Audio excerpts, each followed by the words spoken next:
Okay, my name is Jürgen Steinmetz from eTurbo News and the Breaking News Show. We're back now, and we're actually going to go halfway across the world to Jakarta, Indonesia. And we welcome Alistair Spears, is that correct? And, that's correct. And he's the president of SCAL International in Jakarta. For those that don't know what SCAL is an organization actually 90 years old.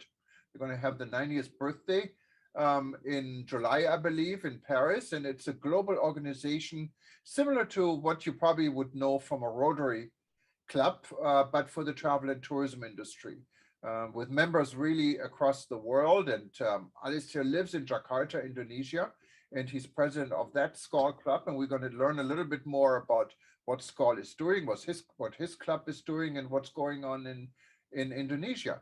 And also those who are familiar with eTurbo News and read our about statement, eTurbo News actually started in Jakarta, Indonesia.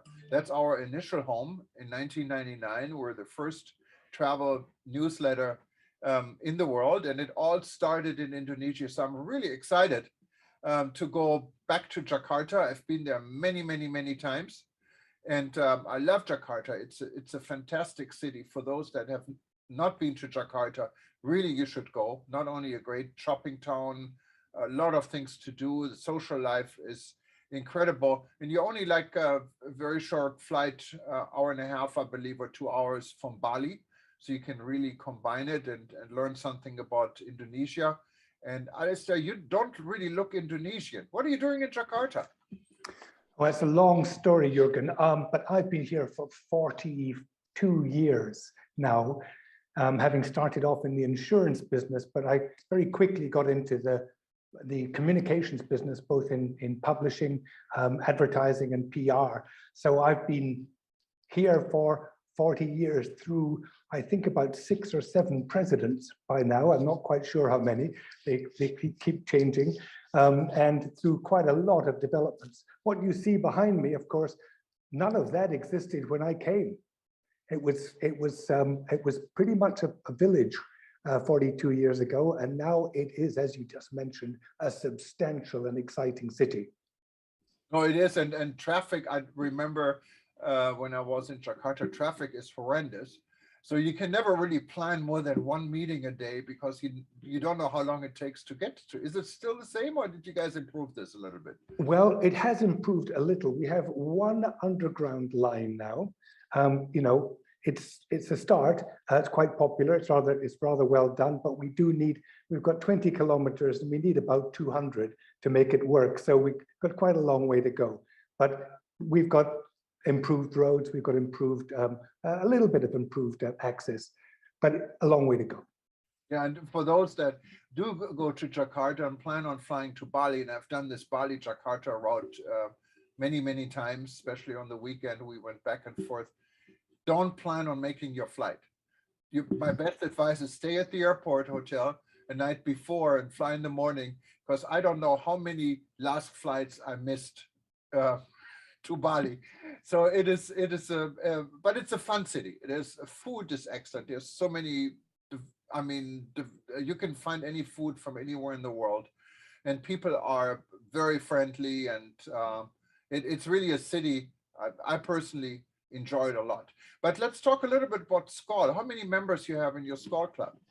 Well, you know, we used to have, before all of this decline in being able to attend anything, we had 80 members. Now we're just down to 20, but we're rebuilding at the moment. The people haven't been able to go to anything. So we've kept it going, and we've just kept the core group going. But over the last 3-4 months since the COVID regulations relaxed, we have built up again. In the last 3 dinners that we've had 40 people, roughly 40 people coming. So the spirit is back, the attendance is back, and we are moving forward again. And if anyone wants to join us listening, I know we have a lot of readers still in Indonesia because of our history. They can just go to scal.org, and also if you're not in Jakarta, anywhere in the world, and you don't have a SCAL club in your area, start one. And it's easy. Absolutely. Just contact SCAL. Just go to scal.org. You have all the information on it, and you can also see if there is a SCAL club in your region. It's a really good organization to belong to. It's fun. SCOL is also has Young SCOL for those that are just starting the business. You can also join, and it's doing business among friends. That's what it is.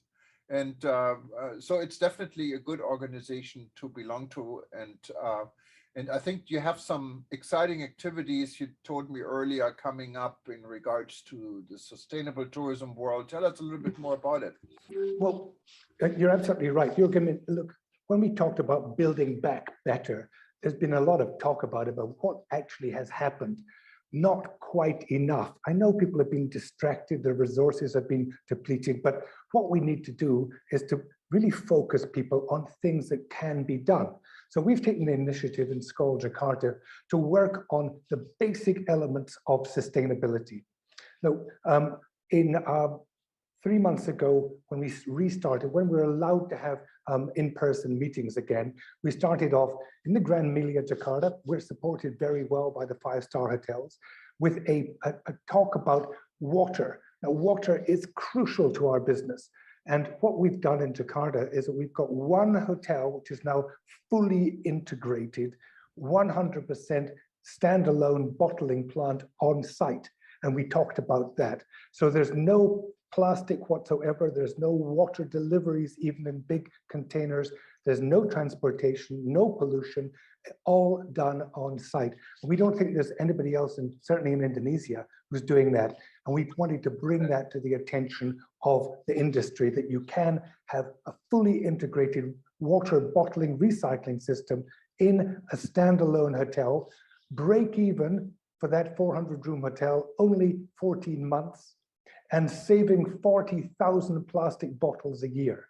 And that was a message which everyone went, oh, we can actually do that. So that we started off with this really pretty cool, you can do it, and it makes money, and it makes sense message. Tell us, I mean, we're not the BBC here, and but what's the name of the hotel? Because I think that alone might be a good story. Oh, well, it was the perfect hotel, frankly. It was the Mercure Convention Center in Ancol. Okay. Which of course is part of the Accor group, which gave us access to the rest of the 120 Accor hotels in Indonesia. And it belongs to a hotel owning group called Jakarta Setiabudi, who also happens to own Hyatt hotels across Indonesia and a bunch of apartments. So we got a double hit. And that just opened about 2 months ago. Sorry, just on 2 months ago, when we had the talk, that was when it was just inaugurated. So it is very new. And now we're spreading this message to the entire business. If you can save 40,000 plastic bottles in one hotel, you multiply that by 1,000 hotels, you've suddenly got 40 million plastic bottles taken out of the system, and they save money at the same time. Quite a good scenario. So that was our first talk. That's an amazing example, and I never heard anything like this before. So that's quite impressive. Well, it is. It was all done by a Frenchman, Didier Perez, and his team, and we are absolutely intent on spreading this message throughout both Indonesia and the rest of the world. But going through the Accor group really should give it momentum, and we hope that they will pick this up and say, "Let's go, guys," because they've got a lot of hotels. And Indonesia has a lot of hotels. Not only the Accor group, you really have all the major Western hotels. You have a lot of beautiful local branded hotels, boutique hotels. There is a lot when it comes to accommodation. There are apartments and so forth. And of course, Indonesia needs the travel and tourism industry. Jakarta, of course, is more on the business side, but as I said, it's well worth visiting as a city. But there are other regions in Indonesia, like, of course, most famous Bali, that depends on tourism. There's Kalimantan, there is many regions of Java and West Java. There's a lot of things. So is tourism coming back? Is Indonesia opening up? How's the situation? It is, but I'd like to pick you up on the point about Jakarta, Jürgen. One of our second talk, and that fits in perfectly, the second talk we did last month was on destination management for Jakarta. Now, Jakarta is, as you said, everyone thinks about it as a business city. What we want is people to think about it as a destination. Why wouldn't you, if you go to Kowloon as a destination, why wouldn't you go to Jakarta? We've got everything that Kowloon has got and more. We've got culture and history. We've got fantastic golf. We've got spas. We've got great shopping. As you mentioned, fantastic restaurants. But everyone thinks about this as a business destination. No one books a holiday to come here. Literally no one. And that's very sad. And we want to change that mentality. We've got the Thousand Islands offshore, which is part of Jakarta. Beautiful place. I've been there. I mean, it's we talked just about don't promote it as a holiday destination. It's always business, business, convention, exhibition, business. We got to change that mindset. No, I mean, I fully agree with you. And if we can help by any means, I told you before we started officially talking, I actually have a medal from the governor in Jakarta I received in 2000, in the year 2000, when eTurbo News, and a lot of people don't know this, actually, not eTurbo News, but my company, what later became eTurbo News, represented Indonesia as a tourism office in the United States and Canada. And that's the reason I spent so much time in Jakarta and also in Bali and in many other regions. And I have to say, I fall in love with Jakarta. It's definitely a place to visit. If you like cities, and I live in at that time, at least now I live in the city in Honolulu, but at that time I lived on the North Shore here on Oahu, what is just beautiful from scenery. But you really don't want to go to a beach city. So Bali, not Bali is attractive, but for me personally, the beaches were not a big deal. But I really enjoyed the city, and Jakarta has it all. It's really a place visiting, and it has everything you can think of to offer. And I don't think that has changed over the year. It looks like it even increased because there are new hotel openings, there are new activities, and you lived there for 40 years, so got to be worth it, right? Well, absolutely. I mean, Jakarta has great advantages because you can get out of Jakarta up to the mountains only a couple of hours away as well. And then, of course, as you said, look, regional travel to Bandung, which is an extraordinarily great city as well. We've got Surabaya, which is industrial, but actually a great city to visit too. Then, of course, we have the gems of Jogja and Solo in central Java. I mean, marvelous places that are unique and beautiful and easily accessed. Yeah, and Surabaya, if you ever go to Surabaya, get ready for spicy food. I remember this, they had the spicy chicken, what was wonderful because I love spicy food. And yes, there's so much going on in Bandung. I remember the road, and I stayed I forgot the name of the hotel, in a golf hotel. What was a wonderful weekend I spent there. And of course you have so many things in Java, and you can experience it. Jakarta could be kind of a hub, yeah, from where you can really go to anywhere. And yeah. So yeah, Indonesia is actually a very big country, and if you fly from one end to another, it's like 6 hour flight. So it is not a small place. It's the largest Muslim population of any country in the world, but it's not only Muslims. You have Christians. Bali is dominant Hindu. It has so much diversity, and people are living peacefully together. Very much so. And that is really a big issue. And you see all these smiles. Everyone, especially in the travel and tourism industry, know really well how to make guests feel comfortable, and they love guests. And so it's definitely a good place to visit. So what's new in Jakarta? I mean, last time I was there, I have to say, was probably already 10 years ago. What happened in the last 10 years? Well, in 10 years, so many things have happened. We've got lots of new hotel openings. I mean, a whole bunch of, look, Jakarta is a mall city, but how you make your malls is kind of an increasing art. We've got a great place called District 8, which includes the new Langham Hotel and a really cool dining shopping mall there as well. I mean, there's lots of fun things like that which are happening, which you walk around and go, is this Jakarta? It's cool. and it's modern and it's fresh. Look, we've got a Park Hyatt coming up. We've got a new St. Regis coming up. The hotels here, while they've been suffering, have never let their standards down. Everything is open again. As you said, the food here is wonderful. There's a great variety of food. But a quick aside back to Bali, if I may, Jürgen. Bali has suffered really disproportionately. It's been a closed island for the last 2 years, so they're struggling to get back. According to my team in Bali, speaking to them this morning, saying Bali is busy today. Now, but it's busy because this is the end of Ramadan, and Jakarta, Surabaya, Bandung are all in Bali. Next week, we'll see who is coming back to Bali now that the doors are open. Chinese aren't coming back yet, obviously. Japanese, not really either. We've got Australia open, but according to the last information I had, I mean, Jetstar, which had 73 flights a week, started with 3. So we're not really up. 3 compared to 73 is not a good figure.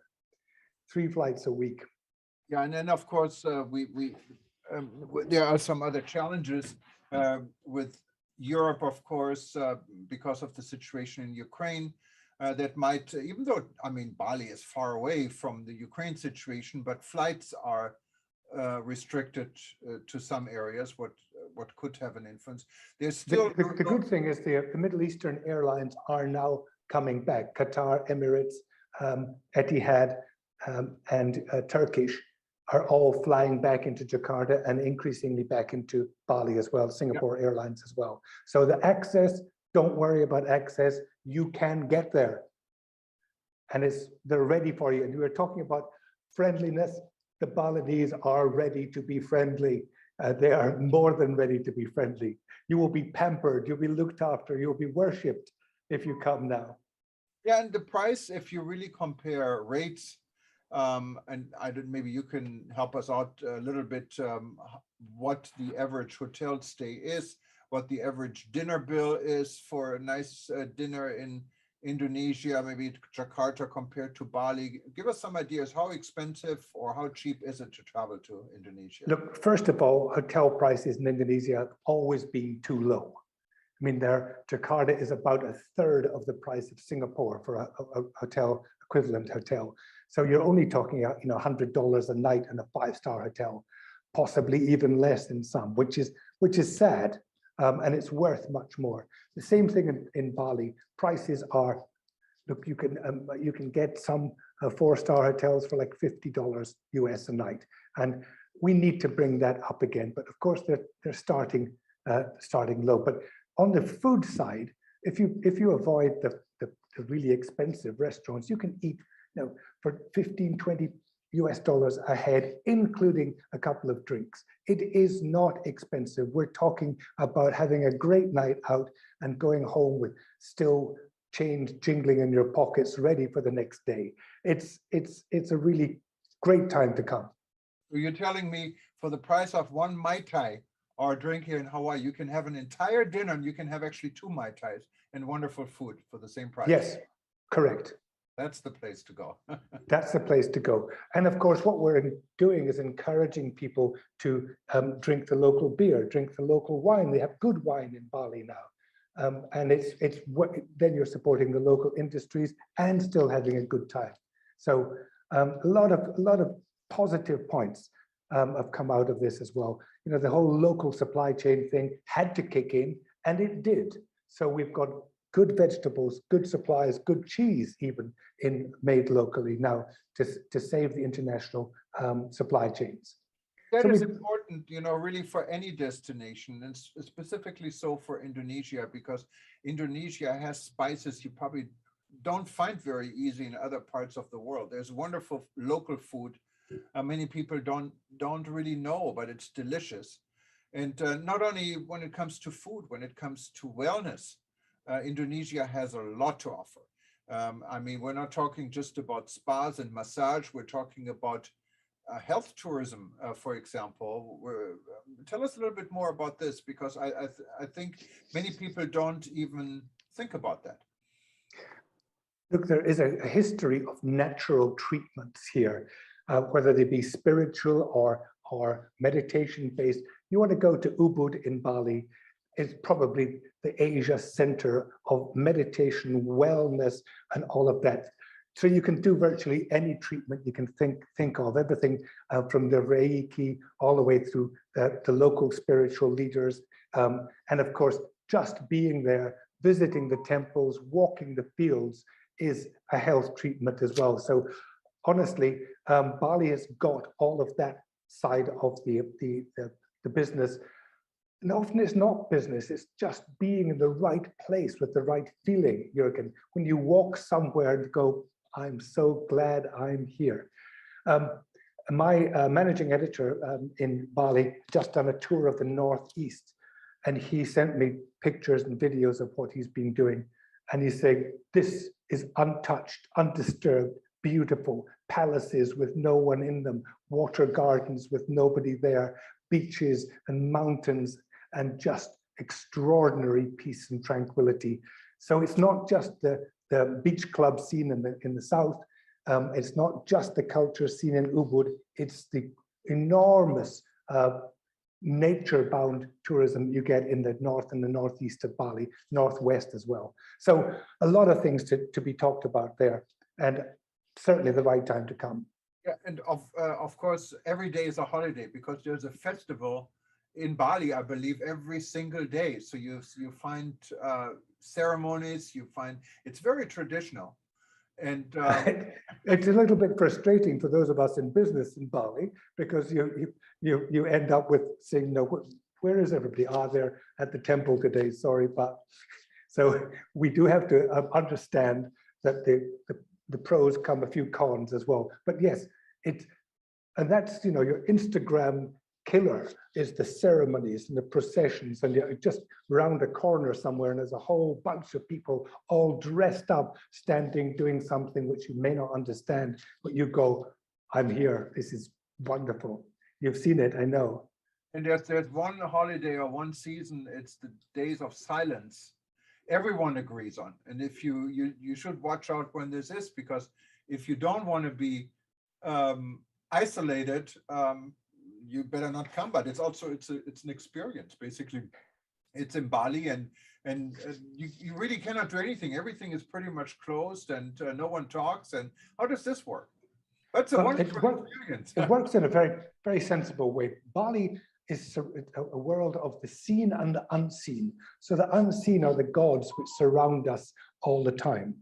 Now, on this the special day, the Day of Silence, Nyepi is called. The night before, there are parades around each town which drive away the evil spirits, and then silence and darkness falls and everyone stays indoors. So the spirits think there's no one there and they all leave because they don't see anybody, they can't hear anybody.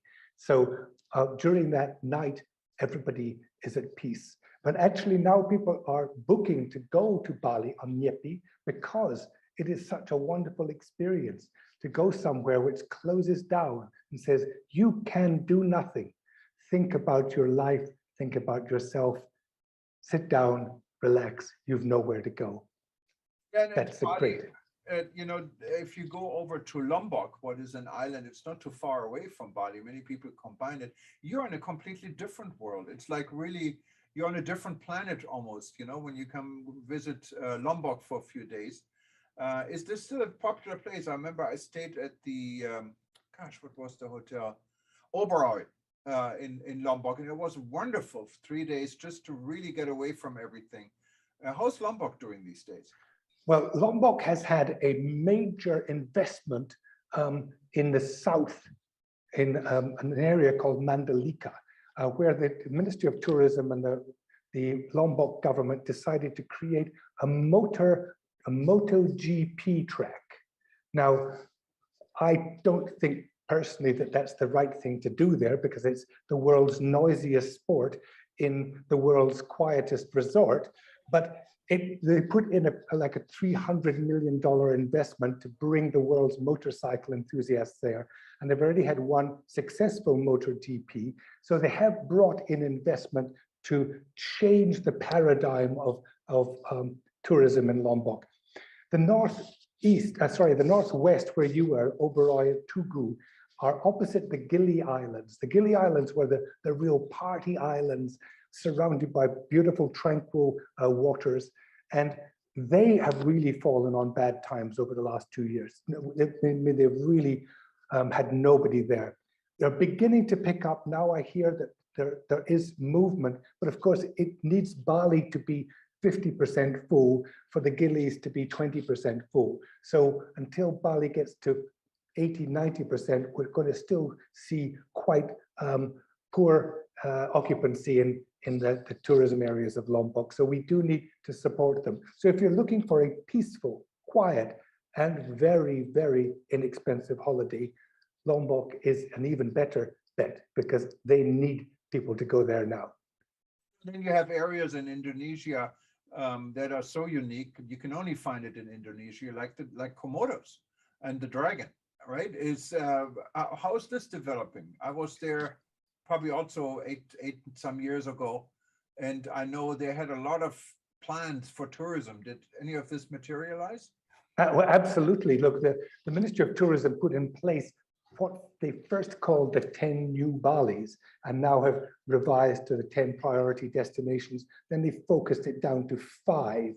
And those 5 destinations, one of which is Komodo, and also further afield in Papua, they've the Raja Ampat, the Four Kings area for diving. So those are 2 of the expanded areas of priority. And certainly Komodo has got a lot of attention, but there is always this concern over how much infrastructure you put into a natural place, how many tourists you send to a natural place. So they're trying to find the balance at the moment. They've been helped by Swiss Contact, a Swiss NGO who's been doing the sustainability planning for some of these places. So the Ministry of Tourism has brought in experts to help them get that balance right. But it's always, the entrepreneurs want to be where the next place is. So there's been quite a lot of building in the area around Komodo, which we just have to be a little bit careful not to take it too fast. Because in the end, we come back to the things I was talking about earlier: water, waste, and energy. If we can't get those right, we better not develop too quickly. Because waste, how do you get rid of waste in Komodo? Big problem. Even in Lombok, it's a big problem that it hasn't been developed enough to take care of mass tourism. And mass tourism is not really, it's not about the numbers. It's more what type of tourism you really want, and this needs to be channeled. I mean, we do the same thing here in Hawaii. We had major problems with mass tourism now because of the price structures and protection laws and so forth. Things are getting a little bit better than, of course, COVID. And that part helped a lot because tourism went down to nothing. So everyone is starting over. But Indonesia, as you can hear, has so many opportunities. And I think we should talk again sometimes soon, talk about Kalimantan, for example, talk about Medan with some fishing. And I mean, you cannot, Indonesia has it all. And Jakarta is the ultimate city in Indonesia to visit. So it's definitely a place to start out, and has, of course, Jakarta as the capital city is very accessible from anywhere in the world with almost any major carriers. Yes, and coming from Europe or from Africa or the Middle East, no issue. You have Etihad, you have Qatar Airways, you have Emirates, you have Saudia and Turkish Airlines coming in. From the US mainland, of course, you can take Singapore Airlines, you can take EVA, you can take ANA, Japan Airlines, China Airlines, Air China. All of them are flying, can take you to Indonesia. Unfortunately, Garuda no longer flies to the US, so I hope they're going to look at this market again, because I remember in the time when I worked with Indonesia, there was a direct flight and there was a nonstop flight here from Honolulu to Bali, which was wonderful. We're kind of neighbors. And that, of course, this hasn't been the case for more than 20 years. So hopefully also the United States is an interesting market. And our friends in Indonesia will support this. And I think there are opportunities in the world. And Jürgen, before we close out, I just want to make one quick point, if I may, coming back to SCOL. My next event in SCOL Jakarta, International Jakarta, we have as a speaker a guy called Simon Pestridge. Now, Simon is the CEO of the Potato Head Group, which you may have heard of. Potato Head, it's a very funny name for, first of all, a restaurant, then a nightclub, then a series of hotels. And the Potato Head Suites, which are in Seminyak in Bali, are probably the most sustainable, purpose-built sustainable residential units certainly in Indonesia, maybe more than that. Brilliantly conceived from everything from recycled, built-in recycled materials to reused materials and everything. So I'm now bringing Simon to speak to the hotels of Jakarta, who can't start from zero, but they can at least join in where they can on the sustainability spectrum. And so we're trying to bring experts in to inspire and very specifically say, not only can it be done, I've done it, listen to me, follow me, use us as a model. So that's the next message that we've got. We're going to keep this up all year. I've got Steve Piro coming to speak about energy and how hotels can save up to 40% of their energy. We've got Waste for Change and local NGO talking about how hotels can be down to 5% waste to landfill. All of this stuff is possible, and we're using SCOL as the platform to bring all of these messages to our tourism industry. And I greatly appreciate the opportunity to tell you and your viewers that we may be a backwater over here in Jakarta, but we're going for it. No, and I hope you can share this. I mean, why not tape such an event or even contact us for a live stream? We can help you to live stream it and then repeat it, because you're putting a lot of effort in bringing these excellent speakers to your event, to a club of 18. Why not bring it to a club of 1 million, some people possibly? Absolutely, that would be fantastic. We'd greatly appreciate that.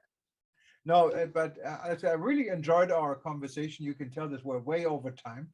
Our 10 minutes are almost 45 minutes, but I don't mind at all, because we really would love to have you back and talk more about Jakarta and Indonesia, one of my favorite places in the world. And I spent several years basically commuting between the United States, or Hawaii better, and Indonesia, and I've seen a lot in Indonesia, and I really miss it. It's kind of my second former home.